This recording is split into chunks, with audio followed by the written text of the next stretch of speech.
With the increasing use of aircraft, factories began turning them out in large numbers. World War I accelerated man's conquest of the air. Combat planes had to be speedy and sturdy to survive in dogfights with the enemy.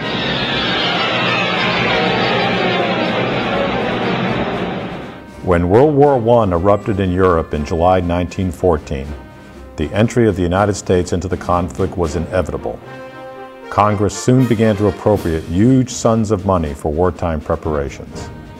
Money began to flow into Pensacola, and the second expansion from the Navy Yard occurred when 3 metal hangars were built adjacent to the original flying beach.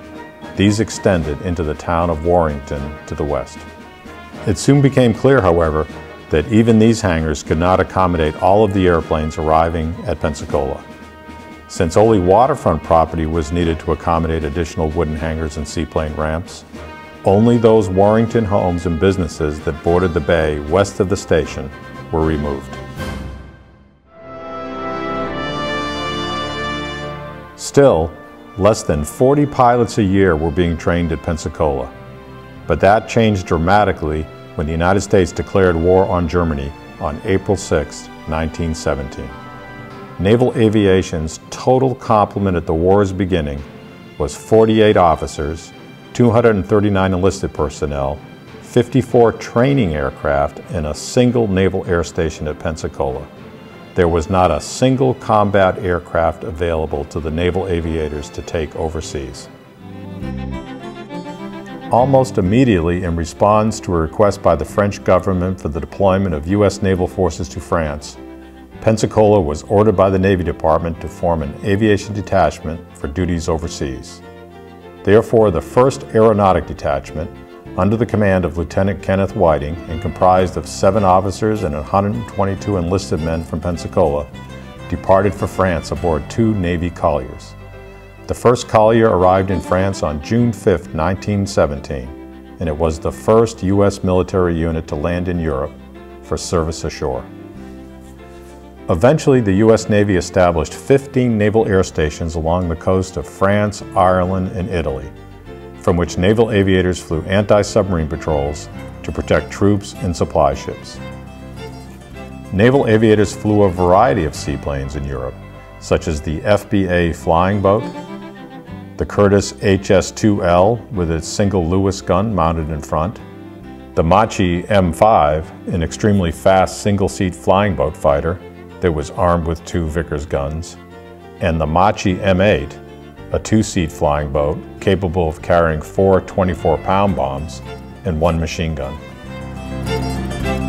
In fact, the first Medal of Honor awarded to a naval aviator was the result of a mission flown flying Machi flying boats from a naval air station in Italy. On the 21st of August 1918, during an attack on the Austrian port of Pola, Ensign George Ludlow was shot down, but he managed to crash land at sea near the enemy base. Despite flying a single-seat M5, Ensign Charles Hammond landed in heavy seas beside the wrecked seaplane, and with Ludlow hanging on to the engine struts, he managed to take off and return safely to base. For his heroic actions, Hammond was awarded the Medal of Honor. Unfortunately, he lost his life with another Machi boat on June 24, 1919. Meanwhile, at Pensacola, nearly all training was still conducted in seaplanes. By war's end, more than 1,000 pilots had been trained here. Seaplanes assigned increased from 39 to 215, officers from 58 to 438, and enlisted personnel from 431 to over 5,000. But World War I had increased the U.S. Navy's interest in land planes. The United States was impressed with the aircraft carrier exploits of the British during World War I and sought to build their own carrier. In March 1920, the collier USS Jupiter was decommissioned to begin a 2-year conversion program into the U.S. Navy's first aircraft carrier, to be named the USS Langley. The question for the U.S. Navy was where to conduct the land plane training necessary for these new carrier pilots. Unfortunately for Pensacola, they were not at the top of the list.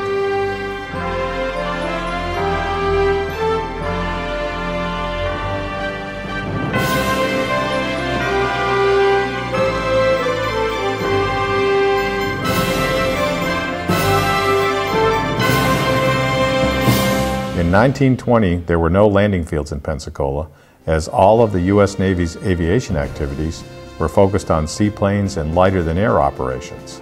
The U.S. Army had no aircraft stationed at Fort Barrancas. However, in May 1920, the U.S. Army asked Pensacola city officials for assistance in selecting a landing field to conduct aviation maneuvers.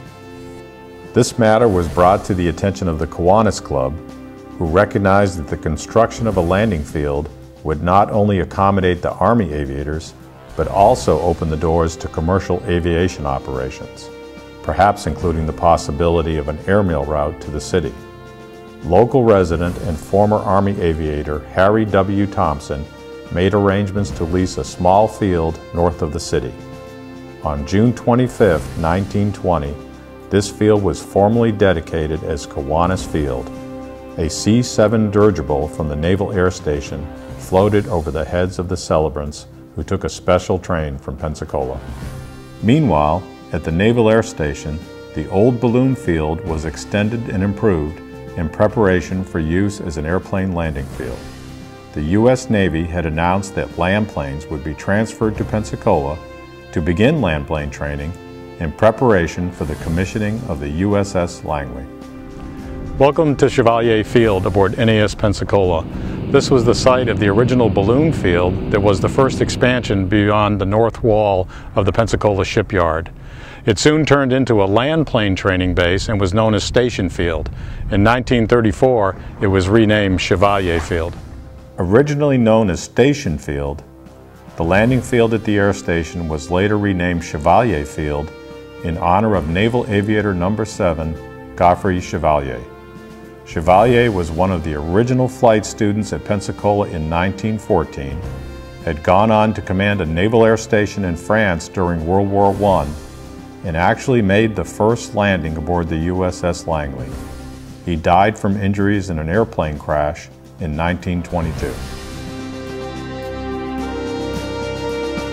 Rumors that Army aviators would conduct land plane training at Pensacola were soon dispelled.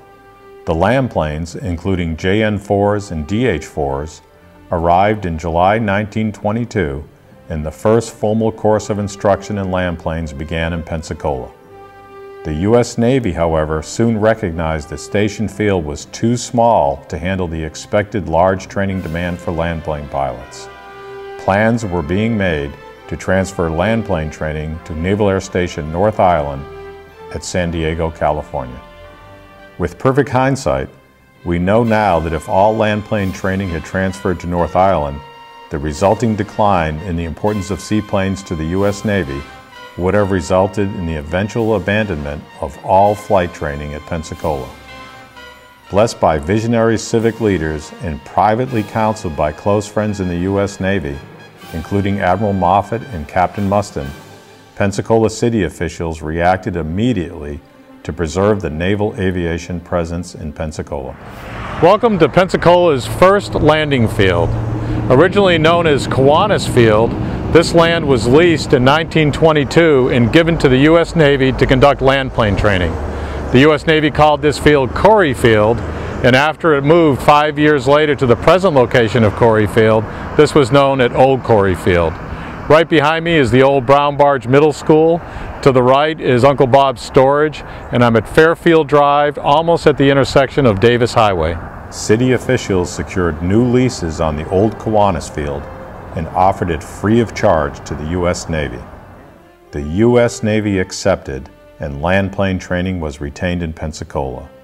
The field, located several miles north of the city of Pensacola, was oddly shaped, being more of a parallelogram than a rectangle. Located near the present intersection of Fairfield Highway and Davis Highway, nothing remains today to identify it as an airfield. The landing area was about 1 mile in length and a half-mile wide. A barracks, mess hall, and hangar were erected at the site, and the sandy field was seeded to reduce the cutting up of the field by the skids of the land planes. The Navy originally planned to retain the name Kiwanis Field, but the Kiwanis Club recommended that it be named Corey Field in honor of Lieutenant Commander William Corey. Corey, Naval Aviator No. 23, was the first Floridian to be designated as a naval aviator.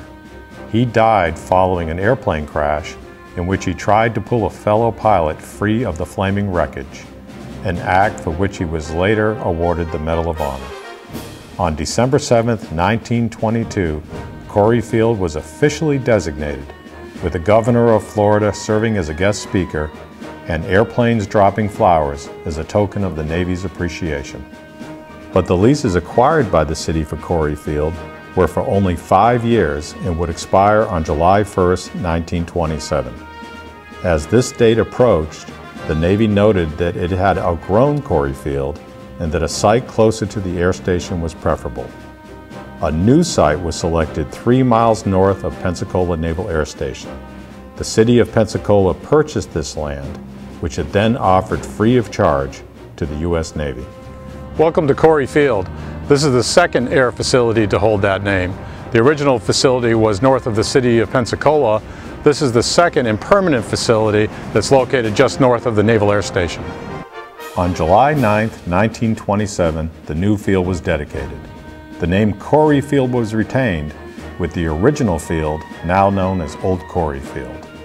The Navy eventually upgraded the facilities at the new Corey Field to include 2 separate fields, east and west, and several brick hangars and administrative buildings located along the flight line. New Corey Field was closed to flight operations in June 1958 and is now home to the Navy Technical Training Center. A recent road expansion along Highway 98, which parallels the station, revealed these old landing lights that are still clearly visible to this day. I am standing right outside one of the gates to Corey Field Air Station, the new Corey Field. During a widening of Highway 98, these pillars were uncovered. After much research by the museum staff, it turns out they're associated with landing lights for the airfield.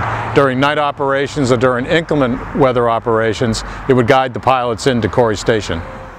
There were now 4 landing sites in Pensacola: the Seaplane Base at the air station, Chevalier Field at the air station, New Corey Field, and Old Corey Field, which still occasionally hosted naval flight training.